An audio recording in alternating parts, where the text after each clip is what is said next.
Hello दोस्तों, तो आज मैं आप लोगों के लिए एक्सप्लेन करने वाला हूँ टेल्स ऑफ फर्डिंग गॉड्स के पार्ट 5 को। जैसा कि लास्ट पार्ट के एंडिंग में हमने देखा था कि लिंगशुई वापस फ्लेम नेशन जा रही थी क्योंकि इंपीरियल एडवाइजर ने अगले 50 सालों तक डाजू कॉन्टिनेंट को कैप्चर करने का प्लान ड्रॉप कर दिया था और ऐसा बस सनशिप में मौजूद सन गार्डियंस यानी कि सन हर्डर्स की वजह से पॉसिबल हो पाया। अब इस पार्ट की ओपनिंग सीन में जनरल किन किन्मू से कहने लगता है कि तुम भी मेरी तरह किन सरनेम को शेयर करते हो, मगर इसका मतलब ये नहीं कि तुम मेरी बराबरी कर सको। तुम डाजू कॉन्टिनेंट जैसे अबेंडन जगह पे पले बड़े हो, जबकि मैं फ्लेम नेशन में गॉड्स की ब्लेसिंग में पला बड़ा हूँ। जो सब कहते हुए वो किन्मू को नीचा दिखाने की कोशिश कर रहा था, जो देख के डीमन कल्ट के लोगों के साथ साथ ग्रैंडपा जू को भी गुस्सा आ रहा था। इवन के डीमन कल्ट के मास्टर्स ने जनरल किन का रास्ता भी रोक लिया था, तो अब किन्मू को जनरल किन को बाहर तक छोड़ने आना पड़ा। अगर किन्मू ऐसा ना करता तो हो सकता था कि जनरल किन को डीमन कल्ट वाले यहाँ से जाने ही नहीं देते, क्योंकि किन्मू डीमन कल्ट का लीडर है जिसकी बेइज्जती डीमन कल्ट वाले बिल्कुल भी बर्दाश्त नहीं कर सकते। तभी ग्रैनीसी सिटी लॉर्ड के भेष में किन्मू को लेने आ गई, जो देख के जनरल किन को कुछ भी समझ नहीं आ रहा था। तभी उसे याद आया कि हो सकता है ग्रैनीसी ने सिटी लॉर्ड की पोजीशन उन्हें अपने कंट्रोल में करके ले ली हो, इसलिए अब वो शिप में आके सोचने लगा कि पता नहीं किन्मू की आइडेंटिटी क्या है, जो सिटी के साथ साथ डीमन कल्ट के लीडर की वाइफ भी किन्मू को इतना पसंद करती है। खैर, लगता है कि अब ड्रैगन सिटी में डीमन कल्ट का कंट्रोल आ चुका है। इस बारे में मुझे फौरन से ही इंपीरियल एडवाइजर को बताना होगा। इन लोगों को यहाँ से जाता हुआ किन्मू भी देख रहा है। अब रात के वक्त किन्मू यहीं पे बैठकर ड्रैगन पिलर के पैटर्न्स को समझ रहा था। तभी डीमन कल्ट के 2 गार्डियंस किन्मू को एक मैसेज देने आ गए। दरअसल ये मैसेज एंसेस्टर के तरफ से था। तो अब किन्मू को पता चला कि एंसेस्टर के पास अब बस 7 साल का और वक्त है, इसलिए वो चाहते हैं कि किन्मू जल्द से जल्द डीमन कल्ट आके लीडर की पोजीशन को संभाले। तो अब किन्मू ने दोनों गार्डियन से कहा कि फिलहाल तो वो डीमन कल्ट नहीं आ सकता क्योंकि उसे डार्कनेस को एक्सप्लोर करने जाना है, लेकिन जैसे ही वो डार्कनेस को एक्सप्लोर करके आ जाएगा तो यकीनन वो डीमन कल्ट के लिए निकल जाएगा। जो सुनके दोनों गार्डियंस किन्मू को ग्रीट करते हुए यहाँ से वापस चले गए। उतने में ही ग्रैंडपा जू किन्मू को बुलाने आ जाते हैं, क्योंकि अब किन्मू विलेज चीफ के साथ डार्कनेस को एक्सप्लोर करने के लिए रवाना होने वाला है। तो अब फौरन ही किन्मू विलेज चीफ के पास आ गया, जहाँ पे विलेज चीफ किन्मू से कहते हैं जब हम डार्कनेस में जाए तो तुम मेरे करीब ही रहना। जो कहने के बाद विलेज चीफ सभी ग्रैंडपास से कहने लगे कि वो सभी किन्मू को अपने अपने स्किल्स के साथ ब्लेस करे, ताकि किन्मू डार्कनेस में सेफली और अच्छी तरह से ट्रेवल कर पाए। जो सुनकर ग्रैनीसी तुरंत ही किन्मू को डीमन कैनन की ब्लेसिंग देने लगी, जिस वजह से किन्मू की बॉडी पे डीमन कैनन के स्क्रिप्चर का एक परत चढ़ गया। तभी ग्रैंडपा जू किन्मू को फ्लेम नेशन का इंपीरियल डिस्क देते हुए कहते हैं कि तुम इसे संभाल के रखना, क्योंकि इसे हासिल करने के लिए तुम्हारे ग्रैंडपा जू को अपना पैर गंवाना पड़ा है। जो सुनकर किन्मू कहता है कि आप बिल्कुल भी फिक्र मत करो, मैं इसे बहुत ज्यादा ध्यान से रखूंगा। इसी तरह से अब बाकी के ग्रैंडपास भी किन्मू को अपनी अपनी डिवाइन स्किल के साथ ब्लेसिंग देने लगे। इवन कि अब किन्मू डिवाइन आई टेक्निक को भी उसकी लिमिट तक यूज कर सकता है, क्योंकि ग्रैंडपा बी ने किन्मू के डिवाइन आइज को अपग्रेड कर दिया है, जिसकी मदद से अब किन्मू डार्कनेस के अंदर मौजूद डीमंस को भी देख पा रहा है। तभी विलेज चीफ यहाँ पे अपनी वाइटल एनर्जी का इस्तेमाल करते हुए अपने हाथों और पैरों को रीजनरेट कर लेते हैं। साथ ही साथ वो यहाँ पे अपने डोमिनेंट धर्मा फॉर्म को भी समन करते हुए डिजेबल विलेज से अपने डिवाइन सॉर्ड को भी बुला लेते हैं। विलेज चीफ का ये फॉर्म देखने के बाद किन्मू काफी ज्यादा शॉक था। वहीं ग्रैंडपास कह रहे थे पुराना सॉर्ड गॉड भले ही बूढ़ा हो चुका है, मगर अभी भी वो पहले की तरह ही पावरफुल है। अब विलेज चीफ किन्मू को अपने साथ चलने को बोलते हैं, तो किन्मू ग्रैनीसी को गुड बाय करते हुए विलेज चीफ के साथ डार्कनेस में चला गया, जहाँ पे विलेज चीफ किन्मू को अपने साथ ही रहने को बोलते हैं। अब डार्कनेस में आ जाने के बाद किन्मू को पहले जो डीमंस दिख रहे थे वो नहीं दिखने लगे, जो बात किन्मू को काफी ज्यादा कंफ्यूज कर देती है। तभी एक बहुत ही खतरनाक डीमन यहाँ पे किन्मू और विलेज चीफ पे अटैक करने का सोचता है, लेकिन विलेज चीफ अपने स्पिरिचुअल सॉर्डों का यूज करते हुए इस डीमन को खत्म कर देते हैं। विलेज चीफ की ताकत को देखने के बाद किन्मू इम्प्रेस हो चुका। तभी विलेज चीफ किन्मू से कहने लगते हैं हमें अभी बहुत दूर जाना है, जहाँ जाने के लिए तुम बहुत ज्यादा स्लो हो। जो कहने के बाद विलेज चीफ किन्मू को पकड़ते हुए बहुत ही तेजी में भागने लगे। विलेज चीफ की स्पीड यहाँ पे लाइटनिंग से भी ज्यादा थी। इवन की विलेज चीफ कुछ ही देर में काफी सारे प्लेसेस को पार कर लेते हैं, जैसे कि ड्रैगन टेम्पल और मैजिकल पास। अब इसी तरह से ट्रेवल करते हुए विलेज चीफ किन्मू को एक ऐसी जगह पे लेकर आ चुके जहाँ पे डीमंस और डेटिस आपस में फाइट कर रहे थे। डीमंस और डेटिस को अभी तक भी जिंदा देख किन्मू यहाँ पे काफी ज्यादा हैरान था, क्योंकि डेटिस तो बहुत ही पहले ही डाजू कॉन्टिनेंट से चले गए थे। तो विलेज चीफ बताने लगे कि ये कोई रियल डीमन और डेटिस नहीं, ये बस यहाँ पे डीमंस और डेटिस की हड्डियां हैं, जिनके अंदर की नफरत इन्हें मरने के बाद भी आपस में फाइट करने पे मजबूर कर रही है। और ये नफरत आजकल से नहीं बल्कि पूरे 20,000 सालों से चलती आ रही है। जो सुनके तो किन्मू बहुत ज्यादा हैरान था, क्योंकि किन्मू ने ऐसी चीजें पहली बार विटनेस की है। हालांकि किन्मू डाजू कॉन्टिनेंट के काफी सारे मिस्टीरियस चीजों को देख चुका है। तभी यहाँ पे एक पेपर बोट आने लगा, जिसे देखते ही विलेज चीफ किन्मू को लेके साइड में छुप गए। और अब विलेज चीफ किन्मू को बताने लगे कि ये नेदरवर्ल्ड के लॉर्ड का बोट है, कभी भी नेदरवर्ल्ड के लॉर्ड को उकसाना मत, वरना लेने के देने पड़ जाएंगे। नेदरवर्ल्ड का लॉर्ड एक एंशिएंट डेटी है, जिसके पास एक ऐसा लैंटेन है जो कि सोल्स और मेमोरीज को एब्जॉर्ब कर सकता है। अब चलते हुए किन्मू का लॉकेट अचानक से चमकने लगा और वो सामने की तरफ भी इशारा करने लगा। उतने में ही किन्मू के सामने पहले वाली औरत दिखाई देने लगी, जिसे देखते ही किन्मू दोबारा से उसकी तरफ अट्रैक्ट होने लगा और कहने लगा रुक जाओ, मुझे तुमसे तुमसे कुछ पूछना है। किन्मू की आवाज की वजह से नेदरवर्ल्ड का लॉर्ड डिस्टर्ब हो जाता है, इसलिए अब वो तुरंत ही लांटेन में किन्मू के सोल के साथ साथ मेमोरीज को भी एब्जॉर्ब करने लग चुका। लेकिन वक्त रहते ही विलेज चीफ किन्मू के सामने आ गए और अब वो नेदरवर्ल्ड के लॉर्ड से कहने लगे कि हमारा आपको डिस्टर्ब करने का कोई भी इरादा नहीं था, हम बस केयरफ्री लैंड को यहाँ पे ढूंढने के लिए आए हैं। तो वो किन्मू को आजाद करते हुए कहने लगे कि केयरफ्री लैंड को तुम कभी भी ढूंढ नहीं पाओगे। जो सुनने के बाद विलेज चीफ और किन्मू आगे जाने लगे और चलते चलते ये लोग डाजू रिवर के सोर्स के पास आ पहुंचे, जहाँ पे किन्मू ने गलती से एक स्केलेटन पर पैर रख दिया।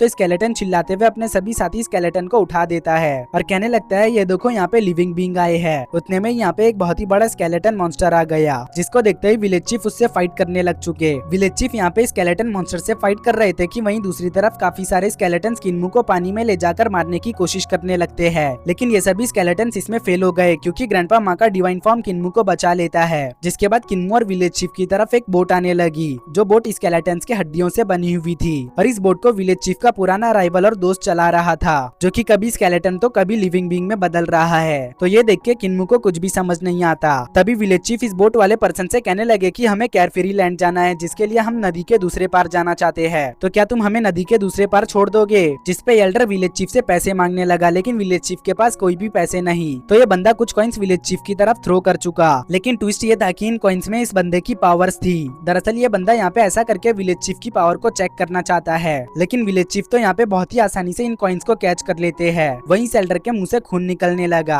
अब ये एल्डर विलेज चीफ से कहने लगता है तुम भले ही मुझसे पहले की तरह ही पावरफुल हो, लेकिन मैं तुमसे छोटा होने की वजह से ज्यादा जीऊंगा। जो कहने के बाद उसने विलेज चीफ और किन्मू को बोट पे बिठा लिया। अब कुछ ही देर में किन्मू और विलेज चीफ नदी के दूसरी तरफ आ गए, जहाँ पे लिखा हुआ था कि इसके आगे सिर्फ मरे हुए लोग ही जा सकते हैं, जिंदा लोग आगे नहीं जा सकते। जो देख के किन्मू को कुछ भी समझ नहीं आता। तभी किन्मू और विलेज चीफ स्केलेटन में बदलने लगे। दरअसल ऐसा यहाँ पे इसलिए हो रहा था क्योंकि यहाँ पे मरे हुए लोग आके जिंदा हो जाते हैं और जिंदा लोग यहाँ पे मरे हुए की तरह बन जाते हैं। अब विलेज चीफ और किन्मू इस जगह से आगे आ गए, जहाँ पे इन्हें एक विलेज दिखाई दिया और इस विलेज में लोग काम भी कर रहे थे। ये देख के किन्मू को कुछ भी समझ नहीं आता। वो कहने लगता है कि रात के वक्त भला यहाँ पे कौन काम करता है। तभी एक बंदा कहने लगा ट्रेवलर्स आखिर तुम यहाँ पे क्या कर रहे हो। तो विलेज चीफ इस बंदे से सवाल करते हुए पूछने लगे कि हम लोग यहाँ पे केयरफ्री लैंड को तलाश कर रहे हैं, तो तुम बता सकते हो कि केयरफ्री लैंड कहाँ पे है। जिसपे ये बंदा बताता है कि यहाँ से आगे जाने पे एक नदी आएगा, जिसको क्रॉस करने के बाद तुम लोग यकीनन केयरफ्री लैंड में पहुंच जाओगे। जो सुनके अब विलेज चीफ और किन्मू यहाँ से आगे जाने लगे, लेकिन किन्मू को यहाँ पे कुछ गड़बड़ महसूस हो रहा था। इस वजह से वो अपने डिवाइन आई टेक्निक को यूज करते हुए विलेजर्स को चेक करने लगा। तो उसे देखने को मिला कि विलेजर्स तो डीमंस है। इसलिए अब किन्मू कहने लगा कि क्या हमें इस बंदे पे यकीन करना चाहिए। तो विलेज चीफ कहते हैं भले ही हम इस बंदे पे यकीन नहीं कर सकते, लेकिन तुम्हारा लॉकेट इसी तरफ इशारा कर रहा था, इसलिए हमें आगे तो जाना ही पड़ेगा।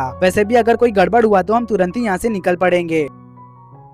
जो सब कहते हुए विलेज चीफ और किन्मू कुछ ही देर में नदी के पास पहुंच गए, लेकिन इस नदी में पानी न होकर लावा मौजूद था, जो चीज वाकई में काफी ज्यादा हैरान करने वाली बात है। तभी किन्मू का लॉकेट एक तरफ इशारा करने लगता है, जहाँ पे एक बहुत बड़ा शिप मौजूद है, जो कि सनशिप की तरह दिख रहा है, मगर ये सनशिप न होकर मून शिप है, जिसके बारे में विलेज चीफ किन्मू को बता रहे थे। विलेज चीफ किन्मू से कहने लगे कि इस मून शिप में मून हार्डर्स रहते हैं, शायद से वो वुमेन जो तुम्हें बुला रही थी वो भी मून हार्डर होगी। तभी किन्मू को वही वुमेन दोबारा से दिखाई दी, जो यहाँ पे एक गाना गा रही थी, जिसको देख के किन्मू काफी ज्यादा इमोशनल हो जाता है। मगर वो विलेज चीफ से कहता है कि हमें यहाँ से वापस चलना चाहिए। जो सुन के विलेज चीफ किन्मू से कहने लगे क्या तुम इस औरत से मिलना नहीं चाहते थे। अब जब ये औरत तुम्हारे सामने है तो तुम यहाँ से वापस जाने की बात कर रहे हो। देखो एक मर्तबा फिर से सोच लो, क्योंकि ये तुम्हारी मदर भी हो सकती है। तो किन्मू कहता है ये वो नहीं जिसे हम तलाश कर रहे हैं, ये तो डीमन है, जो कि डीमन पैलेस से केओस के वक्त आजाद हो चुका था। जो सुन के विलेज चीफ काफी ज्यादा हैरान हो गए और कहने लगे इस डीमन के ट्रिक में मैं भी फंस गया। तभी औरत गायब होके यहाँ पे डीमन गॉड अपीयर हो गया और इसने यहाँ पे आके अपनी पावर्स भी रिकवर कर ली थी। अब तभी किन्मू कहने लगता है कि आखिर तुम्हारी हिम्मत कैसे भी मेरे इमोशंस का इस्तेमाल करते हुए मुझे यहाँ पे बुलाने की।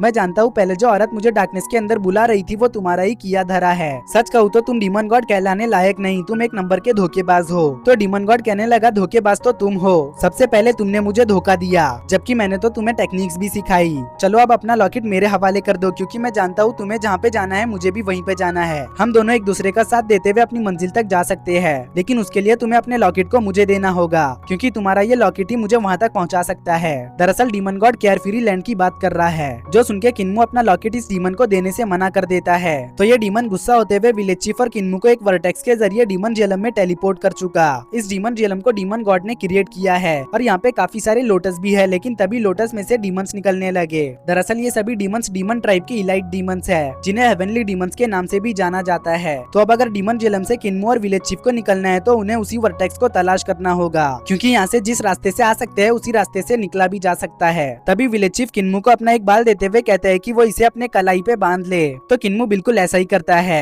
अब विलेज चीफ किन्मू को लेके यहाँ से बहुत ही तेजी में भागने लगे, लेकिन ये डीमंस विलेज चीफ का रास्ता रोकते हुए उन पे अटैक करने लगते हैं। लेकिन ये लोग यहाँ पे विलेज चीफ और किन्मू का कुछ भी नहीं बिगाड़ पाते, क्योंकि विलेज चीफ काउंटर अटैक करते हुए इन्हें यहाँ पे मार देते हैं। तभी यहाँ पे एक वर्टेक्स भी ओपन हो गया, जिसमें विलेज चीफ और किन्मू तुरंत ही इंटर हो गए। लेकिन यहाँ वर्टेक्स की दूसरी ओर डीमन गॉड इनका शिकार करने के लिए पहले से ही तैयार था, बट वो किन्मू का शिकार नहीं कर पाता, क्योंकि विलेज चीफ का हेयर एक शॉट में बदलते हुए डीमन गॉड पे अटैक कर देता है, जिस वजह से किन्मू वर्टेक्स से बाहर आ गया। साथ ही साथ विलेज चीफ का बाल भी किन्मू के हाथ पे वापस बंध गया। किन्मू के पीछे पीछे यहाँ पे डीमन गॉड भी आने लगता है, लेकिन विलेज चीफ डीमन गॉड को रोकते हुए किन्मू को कुछ कॉइंस दे देते हैं और कहते हैं किन्मू तुम तुरंत ही यहाँ से वापस चले जाओ और मेरी फिक्र बिल्कुल भी मत करना, मैं बहुत ही जल्द तुम्हारे पास आ जाऊंगा। जो सुनके किन्मू भी बहुत ही तेजी से यहाँ से बेफिक्र होके जाने लगा, क्योंकि किन्मू जानता है कि विलेज चीफ बहुत ज्यादा ताकतवर है, वो इस डीमन गॉड को आसानी से संभाल सकते हैं। लेकिन यहाँ से बाहर निकल पाना किन्मू के लिए आसान नहीं होने वाला, क्योंकि तभी हेवनली डीमन में से एक डीमन किन्मू के ऊपर हमला कर देता है, जिसको तो किन्मू आसानी से एक ही स्ट्राइक में खत्म कर चुका, क्योंकि ग्रैंडपा बुच्चर और ग्रैंडपा मू की वाइटल एनर्जी किन्मू के अटैक में शामिल थी। अभी किन्मू ने एक डीमन को खत्म किया ही था कि तभी दूसरा हेवनली डीमन किन्मू पे हमला कर चुका। तो विलेज चीफ ने जो बाल किन्मू को दिया था उसमें से विलेज चीफ किन्मू को गाइड करते हुए डीमन से फाइट करने का तरीका बताने लगे। तो किन्मू विलेज चीफ के गाइडेंस की वजह से दूसरे डीमन को भी खत्म कर देता है, लेकिन जो तीसरा डीमन था वो किन्मू के अटैक्स को कॉपी कर पा रहा था। साथ ही साथ वो यहाँ पे किन्मू के मूवमेंट्स को भी कॉपी कर रहा है, जिस वजह से किन्मू का कोई भी अटैक डीमन पे काम नहीं आता। इवन की यहाँ पे ग्रैंडपा माँ का थंडर बॉक्सिंग स्किल भी इस डीमन को मारने में फेल हो गया, क्योंकि ये डीमन यहाँ पे थंडर बॉक्सिंग स्किल को भी कॉपी कर पा रहा है। जो देख के किन्मू अब यहाँ पे इरिटेट होते हुए थंडर ड्रैगन टेक्निक से डीमन पे हमला कर देता है, जिसकी पावर मिस्टीरियस तरीके से इंपीरियल डिस्क ने बढ़ा दी, इसलिए डीमन किन्मू के अटैक का सामना नहीं कर पाया। यहाँ किन्मू को जरा भी खबर नहीं था कि उसका ये जो अटैक कामयाब हुआ है वो इंपीरियल डिस्क की वजह से हुआ है। अब इस डीमन का किस्सा तमाम करने के बाद किन्मू बहुत ही तेजी से आगे बढ़ने लगा, जहाँ पे उसका सामना कुछ और डीमंस से हुआ, लेकिन उसने उन्हें विलेज चीफ के गाइडेंस और ग्रैंडपास की ब्लेसिंग की वजह से बहुत ही आसानी से हरा दिया।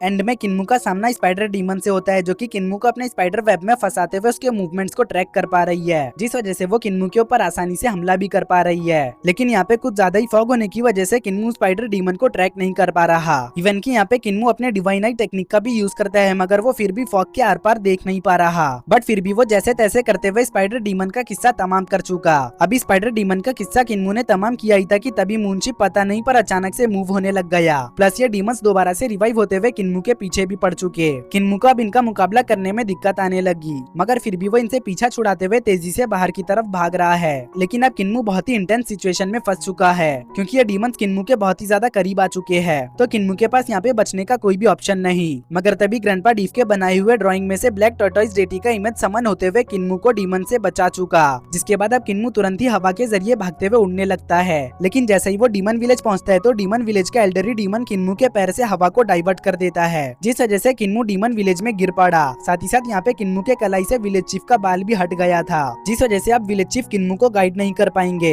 अब इधर ये एल्डर किन्मू से कहने लगा कि अपना लॉकेट तुम तुरंत ही मुझे दे दो, क्योंकि इससे मैं तुम्हें बिना दर्द वाली मौत दूंगा। जो सुनके किन्मू लॉकेट देने के बजाय यहाँ पे फाइट करने का फैसला करता है, लेकिन इस मर्तबा किन्मू यहाँ पे अपनी पूरी जी जान लगाते हुए फाइट कर रहा है, क्योंकि किन्मू जानता है कि उसके पास यहाँ पे बिल्कुल भी टाइम वेस्ट करने का वक्त नहीं। किन्मू यहाँ पे अपने लिमिट्स को पुश करते हुए एक आर्टिफिशियल सन को क्रिएट कर लेता है, जो किन्मू को इंस्टेंट ब्रूटल फोर्स प्रोवाइड कर रहा है। लेकिन डीमन एल्डर जानता था कि किन्मू इसे ज्यादा देर तक कंटिन्यू नहीं रख पाएगा, क्योंकि इसमें किन्मू की वाइटल एनर्जी बहुत ही तेजी से ड्रेन होने वाली है। इधर किन्मू बहुत देर तक फाइट करने के बाद भी डीमन एल्डर को हरा नहीं पाता, इवन की उसकी वाइटल एनर्जी भी यहाँ पे पूरी तरह से ड्रेन हो चुकी थी। तो अब डीमन एल्डर किन्मू के करीब आते हुए कहने लगा कि मैंने तुमसे पहले ही कहा था कि तुम मुझे अपना लॉकेट दे दो, जिसके बदले मैं तुम्हें आसान मौत दूंगा, मगर तुमने ही उस ऑफर को ठुकरा दिया, इसलिए अब तड़प तड़प के मरने के लिए तैयार हो जाओ। जो कहते साथ ही वो किन्मू के लॉकेट को लेने के लिए आगे बढ़ने लगा, मगर किन्मू इसके लिए पहले से ही तैयार था। वो यहाँ पे अपने नाइफ्स को यूज करते हुए डीमन पे हमला करने लगता है। जैसा कि आप लोगों को पता है कि हमारा किन्मू स्पेशल होने की वजह से भागते हुए भी वाइटल एनर्जी को रिस्टोर कर सकता है, इसलिए किन्मू यहाँ पे अटैक करने के साथ साथ वाइटल एनर्जी को भी रिस्टोर कर रहा है। जो देख के डीमन एल्डर को बहुत बड़ा झटका लगा। वो कहने लगा तुम यहाँ पे किस तरह की टेक्निक का यूज कर रहे हो, जो मूव करते हुए भी तुम अपनी वाइटल एनर्जी को रिस्टोर कर पा रहे हो, जिसपे किन्मू कोई भी जवाब नहीं देता। वो यहाँ पे डीमन एल्डर पे बस हेवनली ब्लेड टेक्निक का यूज करके अटैक कर रहा है, लेकिन अभी भी किन्मू डीमन एल्डर को हराने में असफल है। उल्टा डीमन एल्डर किन्मू के सोल को उसकी बॉडी से अलग कर चुका, जिस वजह से किन्मू एक ही जगह पे स्टक हो जाता है। इधर इस मौके का फायदा उठा के डीमन एल्डर दोबारा से किन्मू के लॉकेट को लेने जाने लगता है, मगर डीमन एल्डर लॉकेट को हासिल कर पाता उससे पहले ही किन्मू डीमन कैनन को एक्टिवेट कर चुका, जिस वजह से किन्मू की सोल उसकी बॉडी में वापस आ गई और किन्मू डीमन एल्डर को भी दूर पुश कर देता है। अब किन्मू सोचने लगा कि वो फिलहाल के लिए इंपीरियल डिस्क को किस तरह से यूज किया जाए नहीं जानता, लेकिन डीमन कैनन को किस तरह से यूज किया जाए उसे पता है, क्योंकि उसने ग्रैनी सी को डीमन कैनन को यूज करता हुआ देखा था।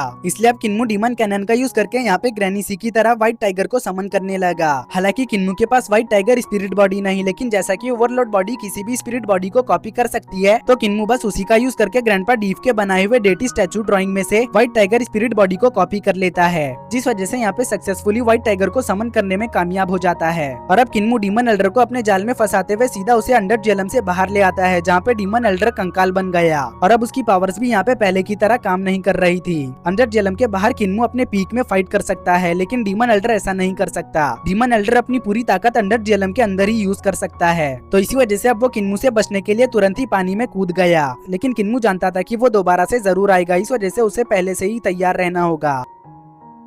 किन्मू के ये कहते ही हम इधर विलेज चीफ को देखते हैं, जिन्होंने डीमन गॉड की हालत खराब कर दी थी। ऊपर से वो डीमन जेलम से भी बाहर आ गए, जिसके बाद अब वो डीमन गॉड से सवाल करते हुए पूछने लगे कि चलो बताओ तुम्हारा उस औरत के साथ क्या रिलेशन है, तुमने उस औरत का इस्तेमाल करते हुए किन्मू को यहाँ पे बुलाया, यकीनन तुम्हें उस औरत के बारे में कुछ पता होगा। तो डीमन गॉड कहने लगता है तुमने जिस बंदे को पाल पोस के बड़ा किया है वो बिल्कुल मेरी ही तरह है, इसलिए उससे अच्छाई की उम्मीद बिल्कुल भी मत रखना। जो सुन के विलेज चीफ को गुस्सा आ गया, इसलिए वो तुरंत ही अपने धर्मा फॉर्म को समन करते हुए काफी सारे छोटे छोटे स्पिरिचुअल सॉर्ड को मर्ज करके एक जाइंट सॉर्ड में कन्वर्ट कर चुके, जिस जाइंट सॉर्ड से उन्होंने डीमन गॉड पे अटैक भी कर दिया। इसलिए डीमन गॉड वर्टेक्स बंद करते हुए यहाँ से वापस गायब हो गया। अब विलेज चीफ कैरफ्री लैंड की तलाश में अंडर जेलम के कैपिटल फेंगडू के गेट के पास आ पहुंचे, जिसे देखकर विलेज चीफ सोचने लगे कि क्या फेंगडू ही कैरफ्री लैंड है। अभी उनका यहाँ पे ये सोचना ही था कि तभी इस जगह पे फेंगडू का एक ऑफिशियल चीशू आ गया, जिसका काम रात के वक्त पेट्रोलियम करना होता है और ये अंडर जेलम के साथ साथ डाजू कॉन्टिनेंट में भी फ्रीली मूव कर सकता है। अब चीशू विलेज चीफ से कहने लगा तुमने अंडर जेलम के रूल्स को तोड़ा है तो तुम क्रिमिनल हुए।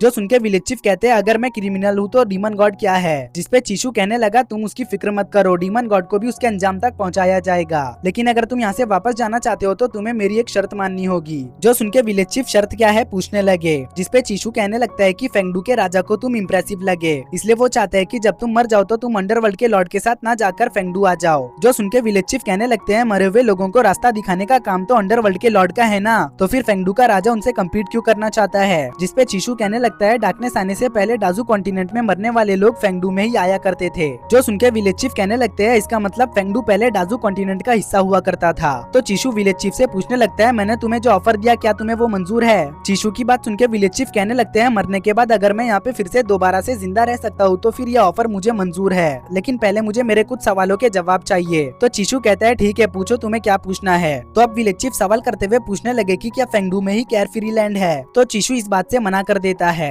जो सुनके विलेज चीफ कहने लगते हैं ऐसा है तो फिर उस वक्त किन्मू का लॉकेट इस तरफ इशारा क्यों कर रहा था। तो चीशू कहता है वो इस मून शिप की तरफ इशारा कर रहा होगा क्योंकि ये मून शिप कैरफ्री लैंड से आया है। जो सुनने के बाद विलेज चीफ पूछने लगे जब कैरफ्री लैंड यहाँ पे नहीं तो फिर कहाँ पे है। विलेज चीफ की बात सुनकर चीशू कहने लगता है अरे यार तुम बहुत ज्यादा सवाल पूछ रहे हो, देखो अगर तुम्हें अपने सवालों के जवाब चाहिए तो तुम जाओ मून शिप के ऊपर, वहाँ पे तुम्हें एक डेड मैन मिलेगा जिससे तुम्हें जो भी पूछना है पूछ लेना, वैसे भी अब वो जाग चुका है। जो कहने के बाद चीशू विलेज चीफ के सवालों से बचने के लिए यहाँ से भागने लगा। साथ ही साथ वो कह रहा था कि तुमने जो अभी डील किया है उसे भूलना मत। अब इधर विलेज चीफ मूनशिप में आ गए, जहाँ पे आने के बाद उन्हें पता चला कि मून हार्डर्स ने डार्कनेस के मॉन्स्टर से फाइट किया था, लेकिन यहाँ पे तो कोई भी मून हार्डर नहीं, प्लस किन्मू मून हार्डर्स या सन हार्डर्स की तरह जाइंट भी नहीं दिखता, इसलिए ये तो पक्का है कि किन्मू हार्डर्स के रेस से बिलोंग नहीं करता। इधर दूसरी तरफ किन्मू बोटमैन को एक कॉइन देते हुए उसके बोट पे सवार हो जाता है, लेकिन कुछ दूर चलने के बाद ही डीमन एल्डर के स्केलेटन ने किन्मू पे हमला कर दिया और कहने लगा तुम बिना लॉकेट दिए यहाँ से नहीं जा सकते। किन्मू उस डीमन को ठिकाने लगाने के लिए पहले से ही तैयार था, इसलिए वो फाइट बैक करते हुए डीमन एल्डर के सभी कंकालों को खत्म कर देता है।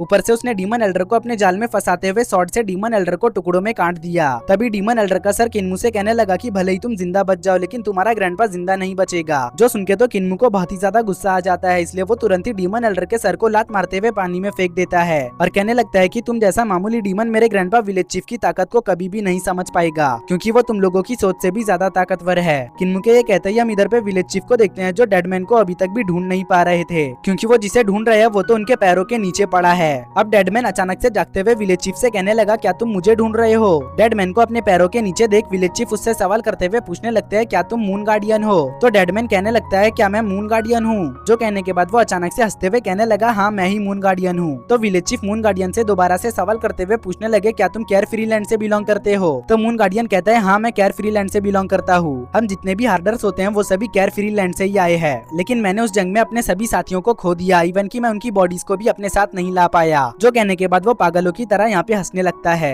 लेकिन उसकी इस हंसी में दर्द भी छुपी हुई थी जिसे विलेज चीफ महसूस कर पा रहे थे। इसलिए वो यहाँ से जाते हुए कहने लगे कि अब इस बंदे से और कुछ सवाल करके कोई भी मतलब नहीं, क्योंकि ये पागल हो चुका है जो अब मेरे किसी भी सवाल का जवाब नहीं दे पाएगा। इधर किन्मू डाजू रिवर के सोर्स के पास पहुंच चुका था, लेकिन अचानक से डाजू रिवर के सोर्स का गेट बंद होने लगा, जो देख के किन्मू को कुछ भी समझ नहीं आता। तभी यहाँ पे विलेज चीफ कॉइन देते हुए बोट पे आ गए, जिसके बाद वो फौरन ही किन्मू को लेते हुए अपने दोस्त को गुड बाय बोलते हुए तेजी में गेट बंद होने से पहले बाहर जाने लगे। यहाँ विलेज चीफ और किन्मू का पीछा स्केलेटन डीमंस भी कर रहे थे, मगर विलेज चीफ बहुत ज्यादा फास्ट होने की वजह से वो किन्मू को लेके सही सलामत डाजू रिवर के सोर्स से बाहर आ गए, और ये स्केलेटन डीमंस किन्मू और विलेज चीफ का कुछ भी नहीं बिगाड़ पाते। अब बाहर आने के बाद किन्मू को पता चला कि सुबह होने की वजह से गेट बंद हो रहा था। तभी विलेज चीफ किन्मू को बताते हैं कि care free land under Jhelum में मौजूद नहीं, क्योंकि इस बारे में मैंने फेंगडू के एक बंदे से पूछा तो उसने मुझे बताया कि केयर फ्री लैंड यहाँ पे नहीं है। जो सुनके किन्मू उदास होते हुए कहने लगा कि लॉकेट के गाइडेंस के बाद भी हम केयर फ्री लैंड को ढूंढ नहीं पाए। तो विलेज चीफ किन्मू को बताते हैं कि लॉकेट मूनशिप की वजह से रिएक्ट कर रहा था, क्योंकि मूनशिप केयर फ्री लैंड से आया है। जो सुनके किन्मू समझ चुका था कि अगर उसे केयर फ्री लैंड को ढूंढना है तो और भी ज्यादा ताकतवर होना होगा, क्योंकि डार्क जेलम का एक प्लेस अंडर जेलम इतना ज्यादा खतरनाक है तो बाकी के प्लेसेस कितने ज्यादा खतरनाक होंगे।